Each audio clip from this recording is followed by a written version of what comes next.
My brother did the unthinkable to his girlfriend, but when I reported him, my mom said, "Now I have to deal with legal bills because you couldn't handle watching him." I stayed silent, knowing when she saw the truth, everything would change. When my little brother was 10, he asked me why you couldn't just lie to people to get what you want if they'd never find out. I was 17 at the time, and had no idea how the F to answer his question, but back then, I didn't really think it was a big deal. So I just laughed and told him to just not lie, before shoving him out of my room so I could keep playing Minecraft with my friends. But from there, strange things started happening. One time I walked him to school, and he showed me this cool bird that he had killed by pouring rat poison into the bird feeder. He whipped it out of his pocket like it was no big deal. That's when I knew he was more than just quirky. I always blame myself for not telling our moms sooner, but looking back, I understand why. You see, she was working 2 jobs 7 days a week, and even with my paychecks it was like no amount of money was ever enough. So the last thing I wanted was to give her one more thing to think about. Plus, I figured I was big bro, so I thought I could handle it. That same day, I bought the cheapest books I could find on parenting, and practically swallowed them whole. I swear I had enough information to figure out how to grow a baby in my womb or something, but none of it was applicable to my brother, and that's when it started. A few weeks later I brought him to the public pool. I swear I only took my eyes off of him for 5 seconds, but when I found him again, he was using all his strength to push against a closet and keep it closed. I walked over, and when I pushed him out of the way, a small 4-year-old girl walked out. I looked at Timmy, expecting to see some sort of guilt, or at least sadness for being caught. Instead, he just laughed. "You should have seen her face," he hollered, pointing at the girl who was so scared she was peeing herself right in the middle of the pool hall. When we got home, I realized we needed to have a serious conversation, but you never know how difficult it is to explain empathy to a child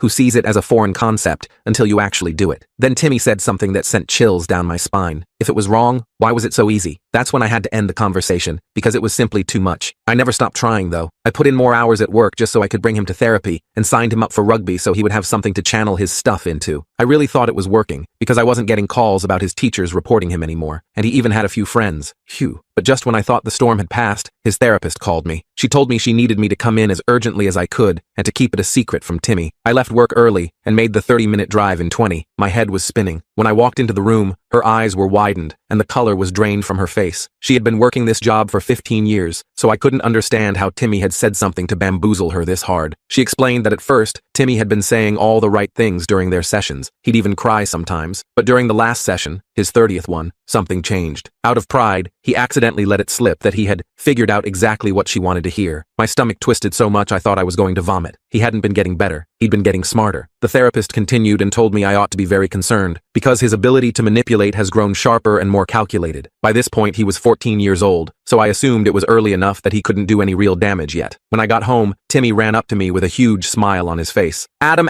look!" He whipped out his phone and showed me a photo of a girl who looked around his age. "I just bagged her. She's so beautiful." When I looked into his eyes, I saw genuine adoration, one that I thought you couldn't fake. I thought back to when I was his age, how crazy I was before I talked to a girl for the first time, before my first kiss. To me, it all made sense, but I had to be sure. So I asked if I could meet her. "Yes, I want to show her off to the whole world," he said. I wasn't exactly sure what meeting her would do or what I was looking for, but I just knew I needed to be involved in some way. Well, she ended up coming over for dinner that weekend. Our mom wasn't home, so I cooked us my famous-ish chicken Alfredo. She had jet black hair, dressed a little goth. She was a lot quieter than Timmy, but she smiled a lot. After dinner, she offered to clean up, but I told her she could spend the rest of the evening with Timmy, and they rushed upstairs to his bedroom, with the door open. Not even 10 minutes later, I heard Isabella scream. I ran upstairs as quietly as I could, and what I saw was disgusting. Isabella's eyes were wide open, and her arms were pinned down to the bed. All of her clothes were completely torn, and there were tears streaming down her face. I kicked Timmy out, and gave Isabella some of our mom's clothes to change into before driving her home. She told me she wanted to press charges, her voice shaking but determined, and I agreed. The realization of what happened hit me like a truck. Timmy wasn't just a monster. He wasn't just manipulating Isabella or his friends. He was manipulating our entire family, and he was good at it. Really good. "Mom, please," I said, trying to keep my voice steady when she finally came home that night. "I know this is hard to hear, but Timmy isn't who you think he is. The things he's done." "Enough," she snapped, holding up her hand. "I'm working 60 hours a week to keep this family afloat, and now I have to deal with legal bills because you couldn't handle watching your brother for a few hours. I can't do this right now, Adam." She walked away, shoulders slumped with exhaustion, and I felt a stab of guilt. She didn't deserve any of this, but neither did Isabella. That night, I heard Mom crying in her room, muffled sobs through the thin walls. I wanted to go comfort her, but what could I say? That her youngest son was showing all the signs of being a sociopath? That I'd failed to protect a young girl from him? That things were probably going to get worse before they got better? I lay in bed staring at the ceiling when my phone buzzed. It was a text from an unknown number. "This is Isabella's mom. The detective wants to meet with us tomorrow at 4. Can you come?" I texted back immediately. "I'll be there." The next morning, Timmy acted like nothing was wrong. He ate his cereal, scrolling through his phone, occasionally smirking at something on the screen. When Mom left for work, barely saying goodbye to me, he looked up with that same cold smile. She believes me, you know, he said casually, milk dripping from his spoon. About you being jealous, about Isabella lying. I ignored him and grabbed my keys. Where are you going? He asked, his voice too innocent. Work, I lied. I actually had the day off, but I needed to do some digging without him watching my every move. At the public library, I used a computer to search through Timmy's social media accounts. Most of what I found seemed normal on the surface. Photos with friends, posts about rugby matches, typical teenage stuff. But looking closer, I noticed patterns. The same 5 or 6 kids always commenting, always praising him. The way he positioned himself in the center of every photo, the calculated nature of each post. I created a folder and started taking screenshots of anything that seemed off. At 3:45, I pulled into the police station parking lot. Isabella and her parents were already there, along with a woman in a blazer who introduced herself as Detective Moreau. Thank you for coming, Adam, she said, leading us to a small conference room. We're still building our case, but Isabella's statement and the evidence you provided give us a good foundation. Isabella looked different today. Her makeup was gone, and she wore a simple hoodie and jeans. She seemed smaller somehow, but there was determination in her eyes when she glanced at me. Detective Moreau laid out what would happen next. The district attorney would review the case and decide whether to file charges. If they did, there would be a hearing. Because Timmy is a juvenile, the process works differently, she explained. The focus is more on rehabilitation than punishment. Isabella's father, Mr. Perez, leaned forward, his jaw tight. So he just gets a slap on the wrist after what he did to my daughter? Not necessarily, Detective Moreau said. The judge will consider the severity of the offense, any prior history, and recommendations from mental health professionals. In cases like this, there could be mandatory counseling, probation, community service, or even placement in a juvenile facility. I felt a strange mix of relief and dread. Timmy needed help, real help, not the kind he could manipulate his way through. But I also knew this would tear our family apart. There's something else you should know, I said, pulling out my phone. I found these notes on Timmy's phone. He's been keeping track of how to manipulate different people, classmates, teachers, even me and our mom. Detective Moreau reviewed the screenshots, her expression grave. This shows premeditation and a pattern of behavior. It's concerning. When the meeting ended, Isabella hung back as her parents walked ahead to the car. Thank you, she said quietly, for believing me, for helping. I'm so sorry this happened to you, I replied, guilt washing over me. I should have seen the signs sooner. She shook her head. It's not your fault. He had everyone fooled. When I got home,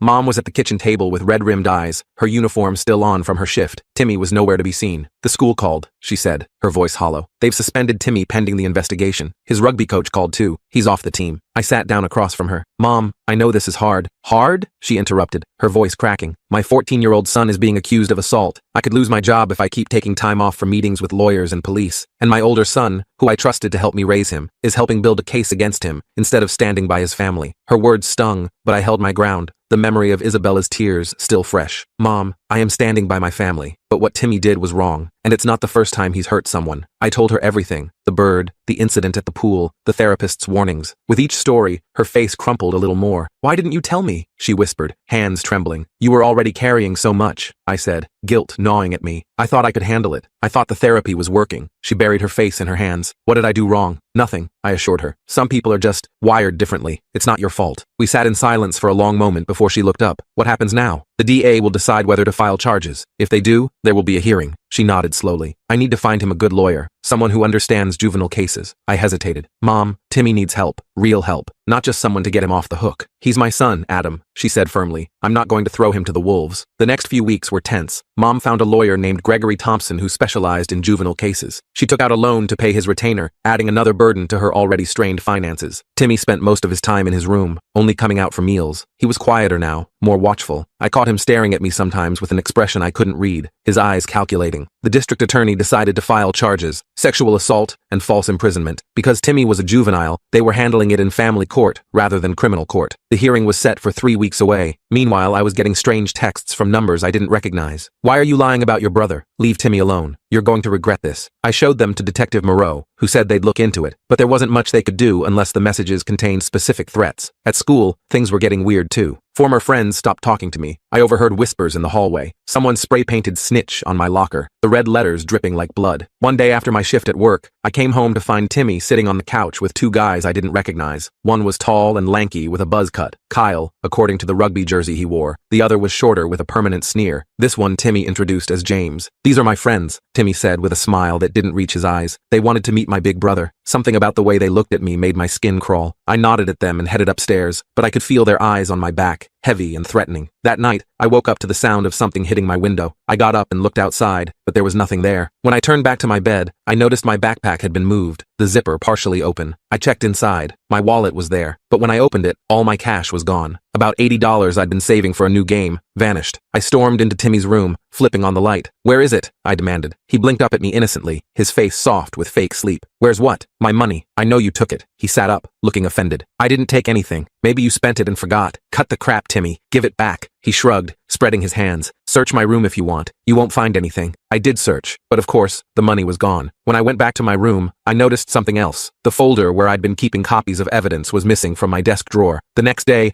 I installed a simple lock on my bedroom door. It wasn't much, but it was something. As the hearing approached, Timmy's behavior became more erratic. Sometimes he'd be almost like his old self, laughing, joking, helping Mom with chores. Other times, I'd catch him staring into space with that cold, calculating look. His friends were over more often, always watching me, always whispering. 3 days before the hearing, I came home from work to find Mom at the kitchen table, her face ashen, a letter clutched in her hand. It was from her boss. She was being let go due to excessive absences and declining performance. "I can't believe this is happening," she whispered, her voice breaking. "How are we going to pay the rent?" "The lawyer?" I sat down next to her. "I'll pick up more shifts. We'll figure it out." "Timmy says it's because of the stress from all this," she said, "that if you hadn't pushed for charges, I wouldn't have had to miss so much work." I bit back my first response. "Mom, that's not fair. I didn't cause this situation." She sighed, shoulders slumping. "I know. I'm tired, Adam. So tired." That night, I heard Timmy on the phone in his room. I couldn't make out the words, but his tone was animated, almost excited. When I passed his door on the way to the bathroom, he quickly ended the call. "Who was that?" I asked, leaning against the doorframe. "Just Kyle," he said, his face a perfect mask of innocence. "We're working on a project together." I didn't believe him, but I was too exhausted to press the issue. The morning of the hearing, I woke up early. Mom was already in the kitchen, making pancakes, Timmy's favorite. He sat at the table in a button-up shirt and khakis, looking like the perfect, innocent teenager. "Morning," I said, pouring myself some coffee. Mom gave me a tight smile. "Mr. Thompson said we should be at the courthouse by 9. I nodded. "I'll drive separately. I have work after." Timmy looked up. His fork paused midway to his mouth. "You're not coming to support me?" The audacity almost made me laugh. "I'm testifying, Timmy, for Isabella." His eyes hardened for a split second before he composed himself. "Right, of course you are." At the courthouse, I saw Isabella and her parents sitting on a bench outside the hearing room. She looked up as I approached, and I gave her what I hoped was a reassuring smile. "How are you holding up?" I asked, noticing the way she twisted a silver ring around her finger. "Nervous," she admitted, "but I'm ready." Inside,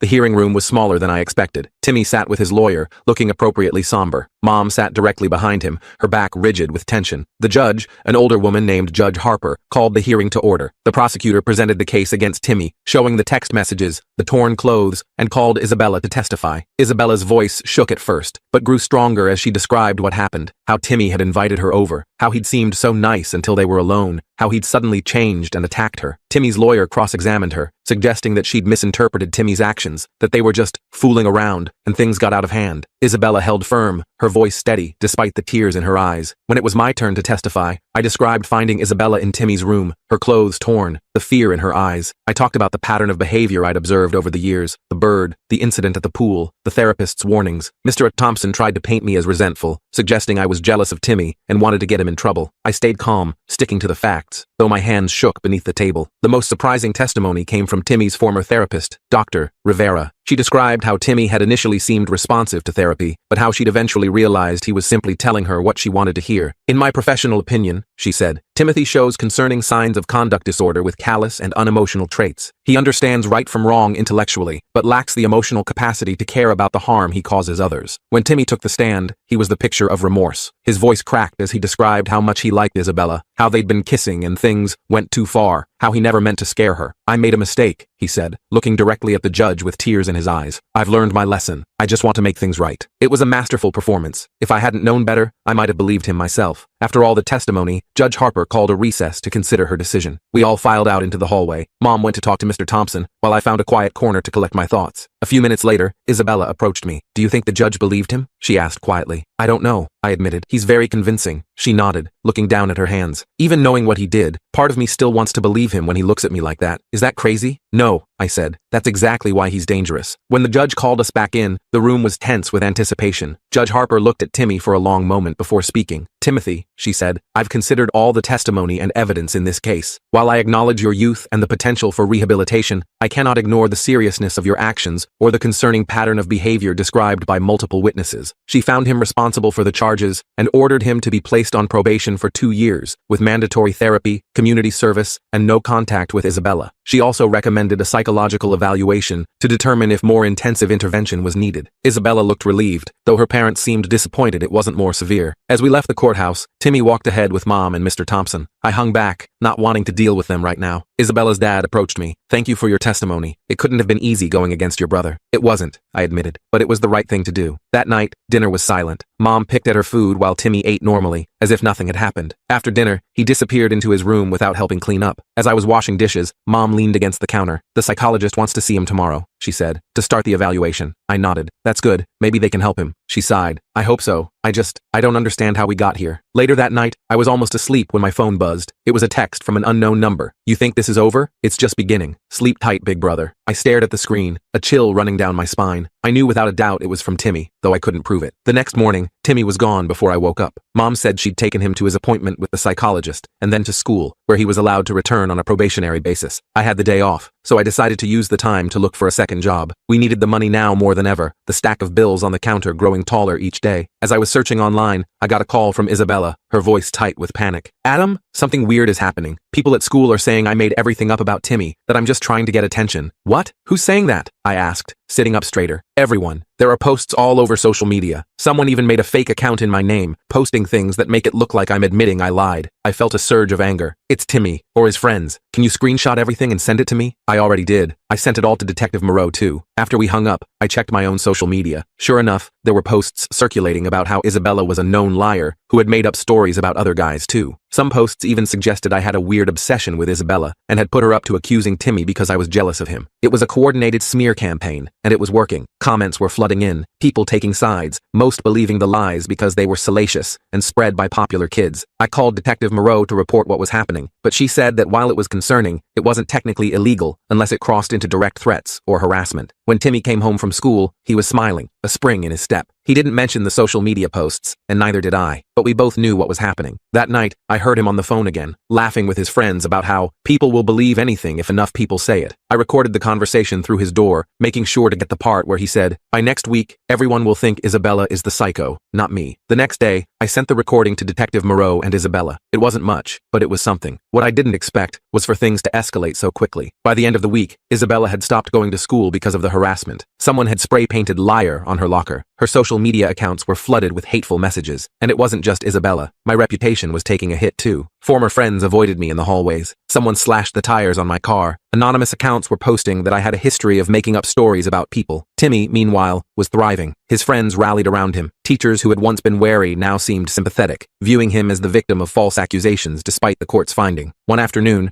I came home to find Mom at the kitchen table with a stack of papers. What's all that? I asked, dropping my backpack. Bills, she said flatly. Lawyer fees, psychologist appointments, and now the school is suggesting Timmy might benefit from a special behavioral program. It costs money we don't have. I sat down across from her. I got that second job at the movie theater. It should help. She gave me a tired smile. You shouldn't have to do this, Adam. You're only 21. You should be focusing on college, not working 2 jobs to support us. It's fine, Mom. Really, I said, though my shoulders ached from double shifts and my grades were slipping. She looked at me for a long moment, something shifting in her expression. I spoke with Dr. Winters, Timmy's new psychologist, today. He said something that's been bothering me. I waited, feeling a knot form in my stomach. He asked if Timmy has always been so skilled at getting people to do what he wants. She twisted her wedding ring, a nervous habit she'd never broken even years after Dad left. And I realized, he has. Even as a little boy, he could charm his way out of trouble, make people feel special when he wanted something. Mom, I didn't want to see it, she continued, her voice catching. What kind of mother doesn't see that her child is? She trailed off, unable to finish the thought. I reached across the table and took her hand. You were working non-stop. You trusted me to help, and I failed too. She squeezed my hand. No, Adam, you tried. You've always tried. That night, I couldn't sleep. I kept thinking about what Mom had said, about how Timmy had always been manipulative. It wasn't just the big incidents I'd noticed. It was a lifetime of small manipulations that had seemed innocent at the time. I got up and opened my laptop, creating a new document. I started typing everything I could remember, every incident, every warning sign, every manipulation, the bird, the incident at the pool, the therapist's warnings, Isabel Isabella, the social media campaign, all of it. By morning,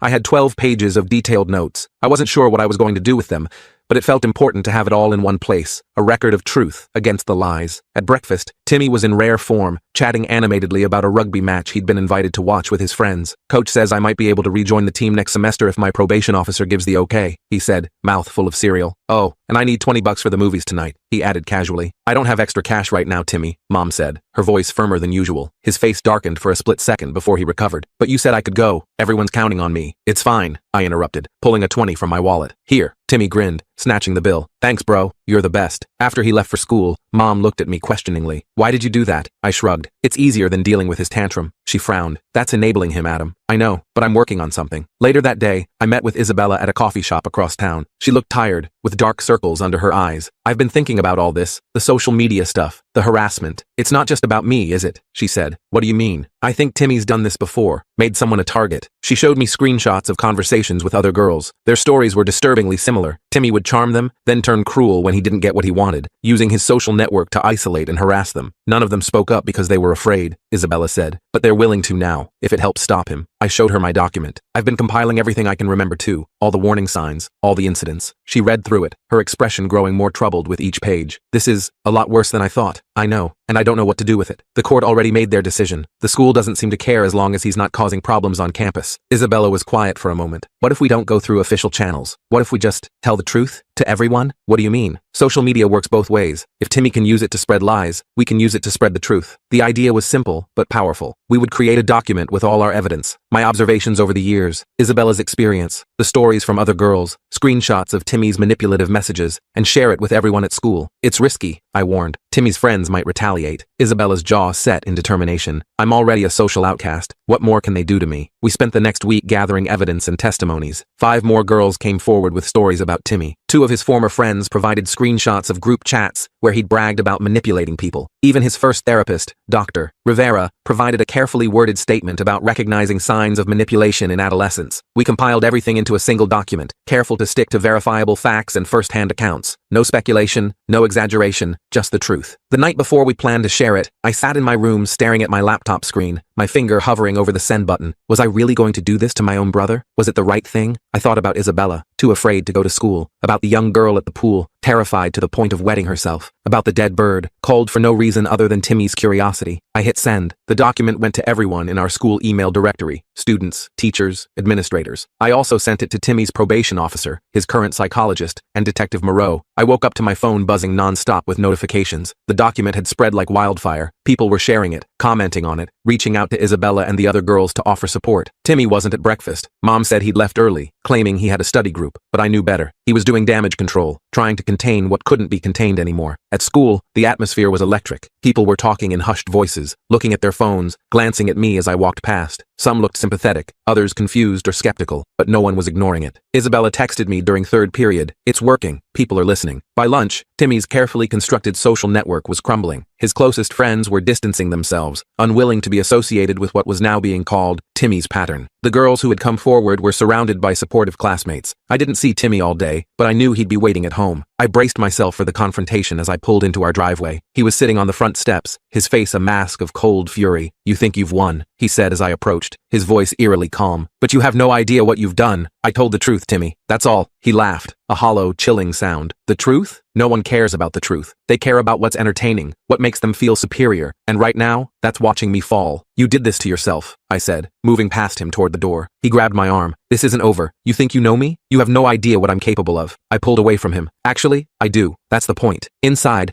Mom was sitting at the kitchen table, my laptop open in front of her. She looked up as I entered, her eyes red-rimmed but clear. You wrote this? She asked, gesturing to the screen where our document was displayed. I nodded. Isabella helped, and some others. Why didn't you tell me you were going to do this? Would you have let me? She was quiet for a moment. Number, probably not. She closed the laptop. Timmy's probation officer called, and his psychologist. They both want to meet tomorrow. I'm sorry it had to be this way, Mom. She shook her head. Don't be. I've been in denial for too long. That night, Timmy didn't come home for dinner. Mom called his friends, but no one had seen him. We were about to call the police when he finally walked in around midnight, smelling of cigarettes and looking defiant. Where have you been? Mom demanded, rising from the couch where she'd been waiting. Out, he said flatly. thinking. We were worried sick. He laughed, the sound brittle. No, you weren't. You were worried about what I might do, not about me. Mom flinched. That's not true, Timmy. I love you. Whatever. He headed for the stairs. I'm going to bed. The next morning, Mom took Timmy to meet with his probation officer and psychologist. I stayed home, too exhausted to face another day of whispers and stares at school. Around noon, my phone rang. It was Detective Moreau. Adam, I've been reviewing the document you shared, she said. This is concerning material. I've spoken with the district attorney, and they're considering whether additional charges are warranted based on the new testimonies. What does that mean for Timmy? I asked, pacing the living room. It's too early to say, but his current probation terms will likely be reevaluated, possibly with more restrictive conditions. After I hung up, I sat on the couch, feeling strangely empty. This was what I'd wanted, for people to see the truth about Timmy, for him to face consequences. So why didn't it feel like a victory? Mom and Timmy returned late in the afternoon. Mom looked drained but resolute, a new determination in her step. Timmy wouldn't look at either of us. Go to your room, Timmy, Mom said quietly. I need to talk to Adam. After he trudged upstairs, Mom sat beside me on the couch. They're recommending residential treatment, she said. A facility that specializes in adolescents with conduct disorders. Minimum 6 months, possibly longer. I nodded slowly. That sounds good. He needs help, Mom. Real help. I know. She took a deep breath. I've agreed to it. He's being admitted tomorrow. How did he take it? Not well. He tried to manipulate the situation, but Dr. Winters saw right through it. She gave a sad smile. Your document helped them understand what they're dealing with. The next day, we drove Timmy to the treatment facility. It was nicer than I expected, more like a boarding school than a hospital, with green lawns and brick buildings. Timmy was silent during the drive, staring out the window with a blank expression. As we walked him to the intake area, he finally spoke. This won't change anything, you know, he said quietly. You can't fix me. Mom squeezed his shoulder. This isn't about fixing you, Timmy. It's about helping you learn to live in the world without hurting people. He shrugged off her hand. Whatever helps you sleep at night. After he was checked in, Mom and I stood in the parking lot, both emotionally drained. Did we do the right thing? She asked, hugging herself against the chill. I think so, I said. He needs more help than we can give him. On the drive home, Mom reached over and squeezed my hand. Thank you, Adam, for being brave enough to do what I couldn't. Over the next few months, things slowly improved. Isabella returned to school, surrounded by a supportive group of friends. The harassment stopped as Timmy's influence faded. The girls who had come forward formed a support group that met weekly. Mom found a new job that paid better and had more regular hours. I cut back to one job and started taking classes at the community college. We visited Timmy every weekend. Sometimes the visits went well. He'd talk about his therapy, the books he was reading, the activities they did. Other times he was cold and distant, refusing to engage. 4 months into his stay, Timmy asked to speak with me alone during a visit. You ruined everything, he said once Mom had left the room. My life was perfect before you interfered. Your life was built on hurting people, I replied. That's not perfect, Timmy. That's just sad. He studied me for a long moment. You really believe that, don't you? That what you did was right? Yes, I do. He nodded slowly. Interesting. The therapists keep saying the same thing, that hurting people isn't the way to get what I want, that there are better ways. Do you believe them? He shrugged. I don't know, but I'm starting to think it might be worth trying their way. It seems to work for you. It wasn't an epiphany or a breakthrough, just a small crack in the wall he'd built around himself. But it was something, a tiny glimmer of possibility. 6 months turned into 8, then 10. Timmy's progress was slow but steady. The residential program extended his stay, and Mom agreed, seeing the benefit of the structured environment and consistent therapy. By the time he was finally cleared to come home, almost a year had passed. He was different, quieter, more thoughtful, less quick to charm. I didn't fully trust the change, but I wanted to believe it was real. The night before he came home, Mom and I sat on the porch swing, watching the sunset. Are you nervous? She asked. A little, I admitted. Are you? She nodded, but also hopeful. The therapists say he's made real progress. I guess we'll see. She put her arm around me. Whatever happens, we'll face it together this time. No more secrets. No more trying to handle everything on your own. Deal, I said, leaning into her embrace, the weight on my shoulders lighter than it had been in years. I don't know what the future holds for Timmy. Maybe the treatment worked, and he'll learn to live without manipulating and hurting others. Maybe he'll just get better at hiding it. Either way,